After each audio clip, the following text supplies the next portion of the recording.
Então, para alcançar esses objetivos citados anteriormente, eu peguei algumas sugestões citadas no livro.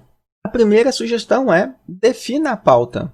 A definição de pauta reduz a ansiedade do paciente, pois ele passa a saber o que esperar. Apresente a justificativa, o porquê você está fazendo dessa forma, e certifique-se de que ele concorda com os tópicos propostos. Seja rápido e direto. Explicar por que você quer definir a pauta torna o processo mais compreensível para o paciente e estimula sua participação. Próxima sugestão: faça a verificação do humor do paciente. O humor pode ser verificado de várias formas: pedindo ao paciente que o diga, passando-lhe inventários ou escalas para preencher, observando-o. Existem vários inventários e várias escalas que fazem o paciente preencher, dizendo como ele se sente e tudo mais. É importante você analisar como está o humor do paciente. Você pode observar como ele se comporta, como o corpo dele reage. Pode-se comparar as informações com o que foi coletado na sessão de avaliação. Se o paciente não se sentir bem seguro, o próximo passo é desenvolver um plano para manter o paciente seguro. Lembra do que eu te falei lá no primeiro objetivo. Aliás, essa é uma sugestão para alcançar o objetivo. O raporte, a relação com o paciente é o ponto mais importante no início de uma sessão, no início de uma relação terapêutica. Senão, não tem sessão. Então, foca em fazer o paciente se sentir seguro com você. Obtenha uma atualização. Descubra se há problemas importantes ou temas que o paciente ainda não mencionou e que poderiam ter prioridade na sessão. Os problemas mais urgentes são os que deixam o paciente mais angustiado. Essa dica aqui é muito boa. Como que eu faço para saber o que é mais importante para o paciente? O que mais o incomoda? Simples. Veja, sinta o que mais o deixa angustiado. E busque tratar disso o quanto antes, porque isso vai gerar um alívio muito grande para ele. E, consequentemente, uma relação boa com você. Depois, sonde a respeito das experiências positivas que o paciente teve durante a semana, pois, geralmente, os pacientes relatam apenas experiências negativas. Isso os ajudarão a ver a realidade mais claramente, já que um transtorno pode levar, sem dúvida, o paciente a focar quase exclusivamente no negativo. Principalmente se a pessoa tiver depressão, né? Ela pode estar afundada no mar de tristeza que só faz focar no lado negativo de todas as coisas. Dar uma direcionada no paciente para enxergar coisas boas é muito importante também. Até porque existem pacientes que não conseguem e não são estimulados a isso. Próxima sugestão: discuta o diagnóstico. A maioria dos pacientes quer saber seu diagnóstico geral e constatar que você não os acha estranhos ou anormais.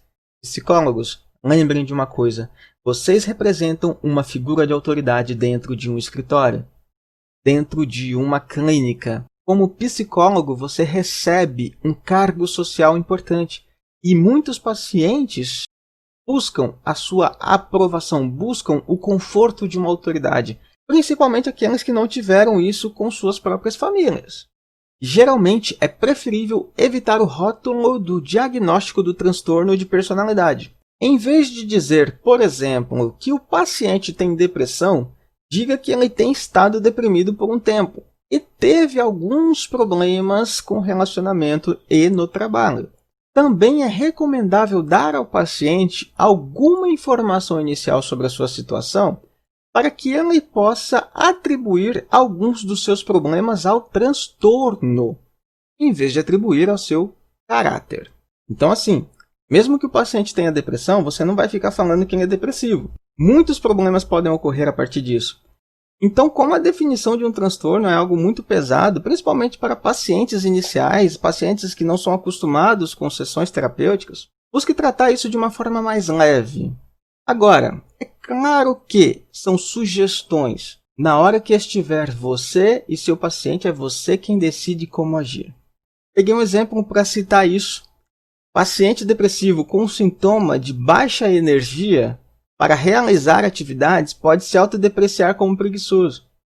Você educando o paciente a respeito do transtorno da depressão, o que estar deprimido pode ocasionar, e um dos sintomas sendo a baixa energia para realizar atividades, quando ele não conseguir realizar uma atividade, ele não vai se enxergar como preguiçoso, como alguém com falha de caráter. Ele vai se enxergar como alguém que está doente. É muito importante elucidar a ideia de que depressão ou outros transtornos são doenças, porque as pessoas ainda não entendem assim. Se você estivesse com pneumonia, estivesse sem energia ou sem vontade de fazer alguma coisa, você se consideraria preguiçosa? Próxima sugestão: identificação do problema e definição dos objetivos. Focar na identificação de problemas específicos e ajudar o paciente a transformar esses problemas em objetivos a serem trabalhados no tratamento. Quanto mais tornar os objetivos em algo concreto, mais eficaz. Se o paciente tiver como objetivo algo abstrato, como por exemplo ser mais feliz, é importante fazer um trabalho conjunto com o paciente para tornar a felicidade mensurável, palpável, em termos comportamentais. Outra coisa que pode acontecer é o paciente definir objetivos para outras pessoas, como querer que seu cônjuge seja mais gentil com ela. Nesse caso, é importante ajudá-los a expressar o objetivo de forma que seja algo que eles tenham controle. O primeiro ponto: é preciso que os objetivos sejam concretos. Tem que ter uma forma de alcançar.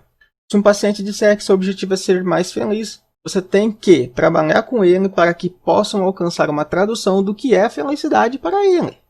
Se, por outro lado, o paciente quer definir objetivos para outras pessoas, como querer que seu cônjuge seja mais gentil, e o cônjuge é algo sobre o qual não se tem controle, você tem que buscar trazer esse objetivo de forma que o paciente tenha controle. Você já exigiu que ele fosse gentil? Ou suas ações, seus comportamentos são de humilhação, de busca excessiva por aprovação do seu cônjuge? Ou é de imposição de respeito? Você trazer para coisas que estão sob o controle do paciente, não coisas que dependem dos outros. Próxima sugestão: eduque o paciente sobre o modelo cognitivo. Ajude-o a entender como seu pensamento afeta suas reações, preferencialmente usando seus próprios exemplos. Será mais fácil para o terapeuta novato dedicar uma parte da primeira sessão à psicoeducação sobre a relação entre situações desencadeantes, imagens ou pensamentos automáticos e reações emocionais, comportamentais e físicas. É muito importante que fique claro para o paciente como que a mente dele funciona, como que todo modelo cognitivo age dentro dele e como tudo isso o afeta em suas reações e pensamentos automáticos. Qualquer tipo de reação, seja emocional, seja física, seja comportamental. A ideia é que o paciente seja cada vez mais autossuficiente e precise cada vez menos de você. Tudo que é feito entre você e ele e tudo que é analisado por você precisa ficar claro para ele, dentro da maturidade que ele tem para saber a verdade sobre ele mesmo. Se ele não tiver maturidade para receber toda essa informação, não deposite sobre ele, vai depositando aos poucos. Isso depende do feeling que você tem como psicólogo. Discuta o problema ou sugira ativação comportamental. Se houver tempo, discuta um problema de interesse significativo para o paciente. Desenvolva formas alternativas de encarar o problema ou os passos concretos que o paciente pode dar para resolvê-lo.